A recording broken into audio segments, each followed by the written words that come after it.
বেগম খালেদা জিয়া আর নেই। উনি আসলে একজন দক্ষ নেত্রী ছিলেন। আমি একজন নারী। নারী হয়ে খালেদা জিয়ার একটা জিনিসে আমি খুব মুগ্ধ হয়েছি।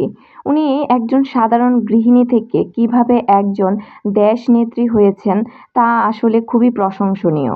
৬০ সালে কলেজ ছাত্রী থাকা অবস্থায় তার সঙ্গে তৎকালীন পাকিস্তান সেনাবাহিনীর ক্যাডেট অফিসার জিয়াউর রহমানের বিয়ে হয়।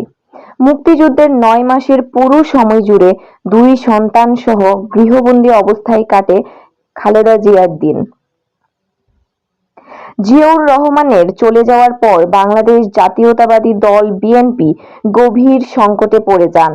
দলের নেতৃত্ব কে দেবেন এই নিয়ে অনিশ্চয়তা তৈরি হয়।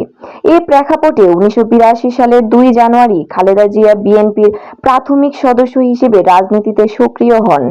খুব অল্প সময়ের মধ্যেই তার রাজনৈতিক প্রজ্ঞা ও সাংগঠনিক দক্ষতা দলের ভেতরে স্বীকৃতি পেতে থাকে। ১৯৮৩ সালের মার্চে তিনি বিএনপির সিনিয়র ভাইস চেয়ারম্যান হন। এর আগে ১৯৮২ সালের ৮ই জানুয়ারি এক বিবৃতিতে তিনি বলেন, প্রেসিডেন্ট জিয়াউর রহমান বাংলাদেশি জাতীয়তাবাদের ভিত্তিতে সমগ্র জাতিকে ঐক্যবদ্ধ করে একটি শোষণহীন, দুর্নীতিমুক্ত ও আত্মনির্ভরশীল দেশ গঠনের উদ্দেশ্যে বাংলাদেশের জাতীয়তাবাদী দল বিএনপি গঠন করেছিলেন।